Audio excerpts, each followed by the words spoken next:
예, 안녕하세요. 폭풍입니다. 오늘은 저희 이제 회사에서 911 대응, 911이라고 하면 긴급 상황이거든요. 한국에서 하면 119잖아요. 해외는 그게 911이더라고. 되게 신기했는데 어쨌든 그 911 대응하는 방법에 대해서 얘기를 하려고 그래요. 그러니까 저희가 이제 온라인 서비스를 제공을 해요. 제가 말하는 회사는 지금 그 실리콘밸리에 있는 글로아인데 온라인 서비스를 제공하고 온라인 API가 있기 때문에 라이브 서버거든요. 가끔 라이브 서버에 장애가 생길 때가 있어요. 여태까지 생긴 장애는 솔직히 저희 문제라기보다는 클라우드 제공하는 회사의 문제였어요. 대부분이. 그래서 그 굉장히 큰 클라우드 회사 중에 하나인데 어느 특정 회사라고 제가 말하면 이제 또 그 회사 관계자분이 저한테 욕을 할 것 같으니까 그 특정 회사를 이제 다 없애고 다른 회사 좀 더 역시 똑같은 크기의 큰 회사인데 훨씬 그런 서비스 관리 잘하고 안정적인 그런 회사로 옮기고 있죠. 근데 그런 장애 상황이 날 때 저희가 이제 사람들이 근무 시간인 경우에는 이제 크게 이제 문제가 없죠. 장애를 고치면 되니까. 근데 가끔은 이제 업무 시간이 아닐 때 장애가 터질 때가 있어요. 그리고 저희가 지금 기본적인 이제 회사 방침 자체가 재택근무거든요. 굉장히 많은 사람들 재택근무를 시키고 아직도 오피스가 없어요. 그냥 사람은 많은데 오피스가 없어. 그래서 원칙상은 반드시 그냥 한 도시가 아니라 여러 도시에서 일을 할 수가 있어요. 그래서 지금은 저희가 한 도시 3개 정도에 퍼져 있는데 사람들이 뭐 한국에도 있고 그리고 여기도 있어요. 캐나다 쪽에도 그리고 실리콘밸리 쪽에도 있고. 그러면 대부분 제가 원했던 거는 대부분의 사람들이 깨어 있는, 그러니까 24시간 내내 누군가 한 명은 개발자가 깨어 있어서 서버에 문제가 생기면 고칠 수가 있다. 이게 가장 좋은 방법이긴 한데 라이브 서버의 권한을 이제 모든 개발자한테 주는 거는 굉장히 큰 시큐리티 문제예요.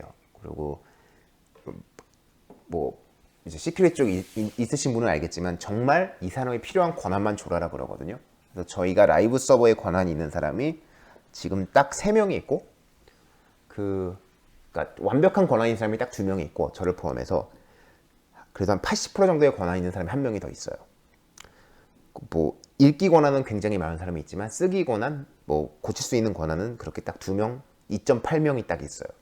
근데 그 사람들이 전부 다 대부분의 시간이 이제 미국 서부 시간에서 있다는 단점이 있죠. 그래서 911 상황이 가끔 터질 수밖에 없어요. 뭐 DB가 다운되는 경우도 있고 이제 무슨 서버가 다운되는 경우도 있고 아니면 심지어는 저희가 무슨 코드를 넣는데 그 버그 때문에 서버에 갑자기 문제가 생겼고 거기서 회복이 안 되는 경우도 있어요. 그래서 이제 저희는 이제 등급이 여러 개긴 해요. 911도 있고 912도 있고 911은 정말 심각한 문제고 912는 문제는 문제인데 뭐 한 8시간 있다 고쳐도 상관없는 것들. 그래서 근데 911 같은 경우는 서버에 굉장히 크리티컬한 문제고 이 문제가 지속이 되고 있고 뭐 사용자 한 명한테 이 문제가 생겼고 이게 크게 문제가 아니다. 이 사람 한 명이 잠깐 못 쓸 뿐이고 그럼 이 사람 문제를 몇 시간 뒤에 고치면 된다. 이건 상관이 없는데 사용자 전부한테 영향을 미치는 그런 서비스가 이제 다운이 돼 있고 그리고 그 서비스 때문에 뭐 우리 돈이 안 돈다거나 전혀 이제 API를 돌릴 수도 없다거나 한마디로 그냥 뭐 서버가 죽을 상황이다 이거죠 사실은. 그래서 그런 상황을 이제 저희가 911이라 그래요. 긴급 상황. 그러면 그때가 되면은 이제 911을 이제 확인하는 사람이 있죠 당연히. 그러니까 읽기 권한은 많은 사람이 있으니까 서버의 문제를 보고 이제 이게 한 번 문제인지 아니면 여러 번 문제인지 계속되는 문제인지 아니면 이게 어찌 보면은 잘못되게 저희가 로깅을 찍을 수도 있거든요. 911이 아닌데도 불구하고 911로 로깅을 찍을 수도 있어요. 그래서 지금 한 말을 다시 정리를 잠깐 하려면 저희가 이제 로그 시스템이 있고 그러니까 어떤 서버에 장애가 생길 때마다 로그를 남기게 돼 있고 그 로그 서버에서 이제 어떤 이제 로그 등급이 있거든요. 저희가 굉장히 심각한 등급이면은 자동으로 이메일을 쏴요. 이메일을 쏘던가 뭐 어디에 쏘던가 해서 지금 긴급 상황일 수도 있다. 그러면 그거를 확인하는 사람이 들어가서 이제 보기 시작하죠. 이게 긴급 상황인지 아닌지. 그래서 긴급 상황이 아니고 더 이상 재발하지 않는 경우면은 그냥 이제 뭐 버그 하나 만들어 놓고 이슈 하나 만들어 놓고 이슈 트래커에다 이제 이런 일이 있었다, 나중에 고쳐라고 넘어가는데, 가끔은 정말 서버를 이제 곧바로 누군가 와고 고쳐야 될 때가 있어요. 그럼 그때가 이제 저희가 기본적으로 긴급 재난 시스템 911이 돌기 시작하는데요. 그러면 이제 저희가 깨어 있을 때는 그냥 말을 할 수 있는데, 이제 깨어 있지 않을 때가 문제거든요. 그럼 이제 그거를 어떻게 처리할 거냐 고민을 되게 많이 했어요, 한동안. 뭐 전화기를 언제나 켜놓고 잔다. 근데 그러면 아무나 전화 걸 수 있고, 특히 이제 한국 같은 경우는 보통 한국 사람은 한국 시간에 맞춰서 하니까 문제가 없는데, 이제 저희처럼 좀 큰 나라에 있다 보면은 시간 차도 많이 나고, 그리고 이제 글로벌하게 비즈니스를 하는 사람이면은 전 세계에서 전화가 오거든요, 아무 때나. 그럼 그건 말이 안 되잖아요. 그렇다고 이제 전화기를 2대 들고 있자니 좀 이건 좀 말도 안 되는 것 같고. 그래서 처음에는 무슨 IFTT를 이용해서 거기서 무슨 노티피케이션 쏘면은 안드로이드 폰에서 그거 받아갖고 뭐 폰에서 갑자기 크게 알람이 울리게 한다거나 이런 일도 해봤었는데, 뭐 이제 아시는 분은 아시겠지만 안드로이드는 시큐리티가 약간은 덜 샌드박스가 돼서 뭐 메시지 가로채우고 이런 게 쉽지만 아이폰은 또 그게 안 돼요. 그래서 이것도 아니구나 하다가 결과적으로 우리가 그 긴급 상황에서 사이렌을 울리게 시스템을 구축한 게 있는데, 그 구축이 정말 재밌었어요, 마지막에. 이런저런 걸 손수하다 보니까 아무리 생각을 해봐도 왜 이런 게 없는 거지? 당연히 이런 제품이 있을 거라고 생각을 했고, 열심히 검색을 하다가 와이파이 사이렌을 찾아냈어요. 그래서 이게 디링크라는 회사에서 나온 건데, 디링크면 이제 라우터 같은 거 만들고 막 이런 회사거든요. 거기서 아마 홈 시큐리티 개념으로 해서 이제 제품을 보여주면 되겠다. 옆에 있어요. 결과적으로는 그냥 이렇게 생긴 제품이에요. 이게 스피커고 여기다 꼽으면 돼요, 전기를 꼽으면 되는 거고, 그럼 여기 와이파이가 있어갖고 설정만 해주면은 어떤 조건이 될 때 이 사이렌을 울리게 할 수가 있어요. 사이렌도 종류가 한 3, 4개가 있었고, 볼륨도 100% 하면은 집안이 다 막 떠날 것처럼 울리고, 한 20%만 해도 한 3초만, 1초만 울려도 저는 깨요, 밤에. 그 정도로 시끄러운 알람인데, 제품명은 디링크 DCH-S220이에요. 이거 한 얼마에 샀더라? 4만원? 5만원? 그 정도에 산 것 같고, 결과적으로는 이게 뭐였냐면은, 저희는 그냥 이걸 꼽아두고 이 기계를 어떤 계정에 다 등록을 해놔요. 한 계정 안에 이 기계가 제게 하나 들어가 있고, 또 다른 911 이제 책임져야 되는 다른 애 그 기기도 그 계좌에 연결이 돼 있어요. 그래서 911을 이제 본 다음에 이게 911 상황이다. 그러면은 저희 이제 911 이제 조사한 사람이 와서 칼렌더를 열어봐요. 저희 칼렌더 보면은 오늘 밤은 뭐 내일 밤은 누구, 이런 식으로 각자 담당하는 날이 있거든요. 그럼 그 사람은 맞는 사람 봐서 그 사람 거를 울리면은 이제 곧바로 깨죠. 그래서 이제 조사를 시작하는 거고, 그래서 여태까지 작동을 되게 잘했고 문제가 없이 작동을 했어요. 그래서 뭐 예전 같으면 삐삐도 차고 다녔고 무슨 핸드폰도 주고 이랬잖아요. 근데 저희는 그냥 간단하게 이거 하나로 해결을 했고, 만약에 제가 뭐 베케이션을 가는데 그때도 이거를 해야 되는 경우가 있잖아요. 그러면 가서 그냥 숙소에 있을 거예요. 숙소에 꼽아두고 와이파이만 설정해주면 울리는 거예요, 언제든. 그래서 이게 되게 유용하게 작동을 했고, 얘네 제품이 원래는 저희 용도로 쓰는 건 아닌 걸로 알고 있어요.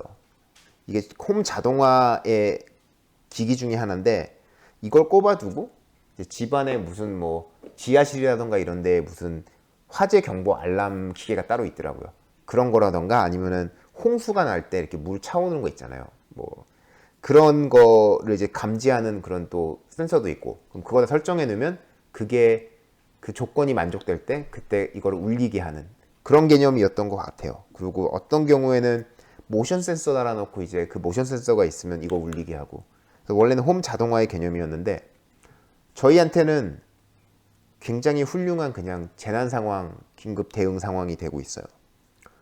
근데 이제 뭐 아무래도 이게 울리는 게 뭐 제가 여태까지 지난 한 6개월 동안에 이게 한 4번 울린 것 같은데, 저한테는 다른 애는 딱 1번 울렸다 그러고, 그 중에서 정말 제대로 울린 경우가 딱 1번이에요, 사실은. 나머지 3번은 조사하는 사람이 생각이 짧아서 좀 실수로 울린 것 같은데, 그 정도 뭐 6개월에 1번 정도 울려야 되는 상황이라면 핸드폰을 따로 들고 다니는 것도 웃기고, 뭐 삐삐를 찬다는 것도 되게 웃기고, 그리고 어차피 깨어있을 때는 핸드폰을 갖고 있을 테니까 사람들이 연락을 할 수 있잖아요.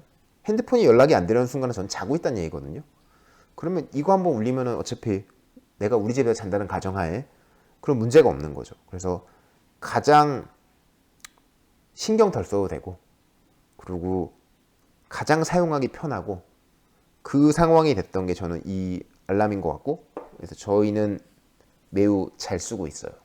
그래서 혹시라도 저희처럼 이제 긴급 대응 상황을 만들어야 되는 경우, 그리고 이제 뭐 잠자는 시간까지 가끔 이제 괴롭혀야 되는 그런 회사인 경우, 저희 회사가 그렇죠. 그런 경우는 이제 이거를 한번 생각해 보시라고 하고 싶어요. 제 기억엔 4만 원 정도였던 거예요. 4만 원. 4만 원 정도면 정말 괜찮은 가격이고, 한 번 꼽아두면 평생 고장날 때까지 쓸 수 있는 거고, 뭐 삐삐나 전화기처럼 뭘 사용료를 낼 이유도 없는 거고. 그래서 저희는 계속 앞으로도 이제 새로 점점 이 재난 상황을 해결해야 되는 애들이 있으면 기계 하나씩 사주고, 칼렌더에 스케줄 박아두고, 자, 너는 월요일, 화요일, 나는 수요일, 목요일, 이런 식으로 하는 방법이 있는 것 같아요. 그래서 뭐 여기서 한 단계 더 나아가면, 아, 회사가 이렇게 야근까지 시키면 안 되지 않나요? 라는 얘기를 하시는 분도 있는데, 뭐 이거는 뭐 모든 어차피 라이브 서버에 권한이 있는 사람이 굉장히 회사의 중요 직책인 사람일 수밖에 없어요. 사실 뭐 그만큼 대우도 잘 받는 거고, 그만큼 이 회사가 잘 돼야 이제 나한테도 굉장히 이득이 되는 그런 사람들이 하는 거기 때문에 말이 되는 것 같고, 뭐 이런 거를 말단 직원한테 준다는 거는 좀 회사가 문제가 있을 수는 있죠. 근데 상식적으로 말단 직원이 라이브 서버에 접근이 된다는 것 자체가 좀 말이 안 되고, 제 생각에는. 그래서 저희 회사는 이제 윗사람들을 되게 괴롭히는 회사가 아닐까, 그 생각을 하고 있어요. 오히려 아래쪽에 있는 애들은 전혀 이런 거 고민 안 하고, 저하고 2명, 3명만 고민하고. 그래서 그런 생각도 들어요. 그래서 어쨌든 이거 달고 나서 잠을 편하게 자요.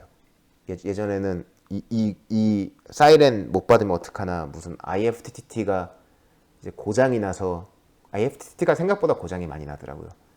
문자를 보냈는데 내 폰에 안 와서 알람이 안 울리면 어떡하나. 그래서 가장 실패가 적을 것 같은 거를 찾았는데, 이거는 여태까지 울리는 대로는 다 울렸어요.